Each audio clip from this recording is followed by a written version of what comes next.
Okay, I've gotten a couple questions about confusion about, I think it's about slide 97, 98, about the efficiency of breathing and how that works. Let's go through this real quickly. I'll re-explain that slide with some more drawings. I think I see where the confusion's coming in, but I'll try to explain it a little bit differently. So we know that minute ventilation is equal to respiratory rate times tidal volume.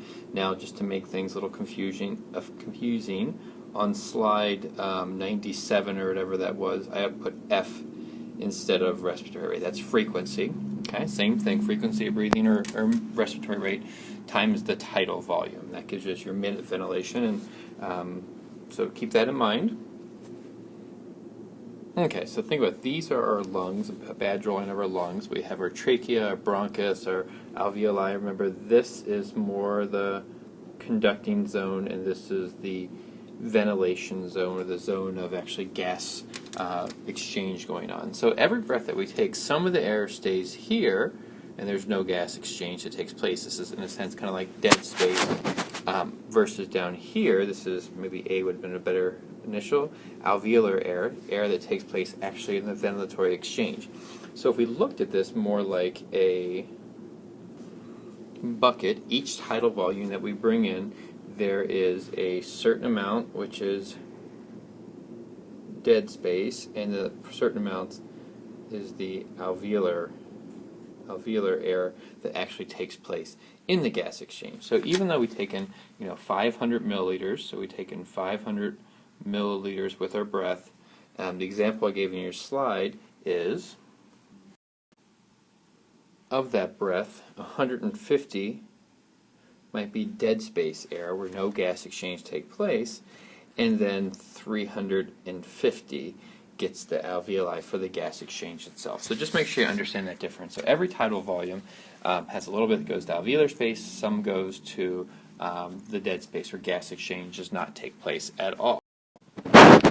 So now let's take this out to the 15 breaths that was laid out in the example. So if we look at taking 500 milliliter breath 15 times, every single one of those breaths, 350 is getting to the alveoli, and then 150 is not. It's in the dead space. So this is, I think, where the confusion was coming in the lab hand. I had AV, and maybe the best way to put this, even though this isn't really an official marcation or anything like this, it would be over whole minute.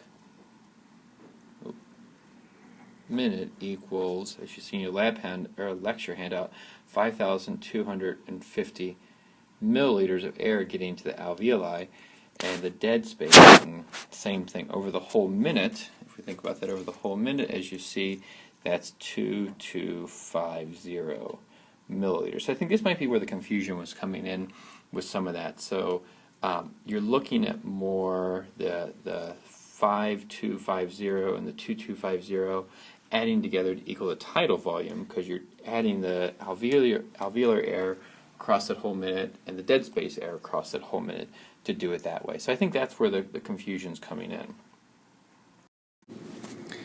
So now if we take this next example, we have 20 breaths, 500 milliliters each breath for the tidal volume equals a minute ventilation of 10,000 milliliters or 10 liters.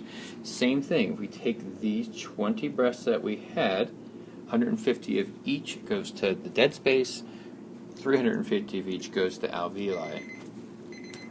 So if we look at that, the VA over the whole minute is 7,000. The VD is 3,000. So definitely this went up with the increased respiratory rate, right? Now let's go to the next example.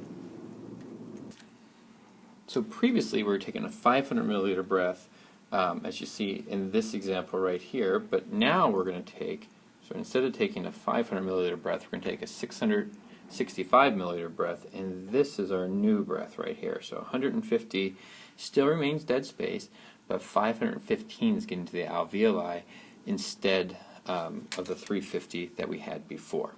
Okay, so if we extrapolate that out, now we're taking 15 breaths, each of them 665 milliliters of air. Again, we're just going to say approximately that equals 10 liters tidal minute ventilation. So VE is approximately 10,000, just like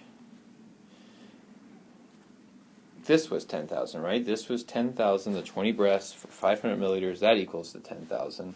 Now, we're still getting to 10,000, right? But we're doing it 15 times 665, and that leads to a VA, again, over the whole minute, not one breath, but over the whole minute, of 7,225 versus a VD of 2250. So, same minute ventilation, 10,000, but we're delivering more to the alveoli by just increasing the depth of breathing as opposed to increasing the rate of breathing. Okay, so think about the energy cost also.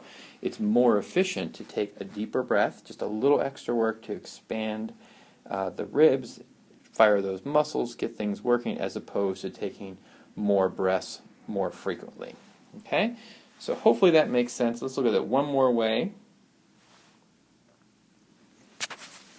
So if we put this all together, the three different situations, this is our first one right here, right? So 15 breaths, 500 milliliters. Total minute ventilation is 7,500 milliliters. If you look at the total air going to the alveoli over the whole minute, 5,250 to dead space, 2,250.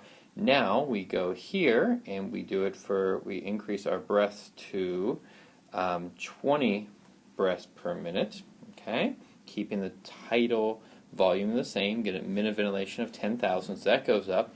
We do get the VA that goes up for sure, and dead space goes up too.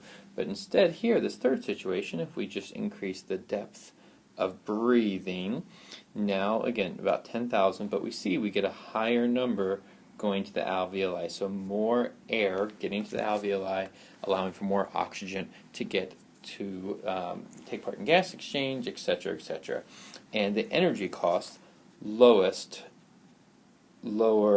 than this one here, because this one we're breathing 20 times, this one we're only doing 15. A little bit more energy cost taking a deeper breath, but that's by far less than trying to take 5 extra breaths and still really being behind in getting the same amount of air to the alveoli. So hopefully that explains it for you, and you get that concept a little bit more. If not, feel free to email me or give me a call. Thanks.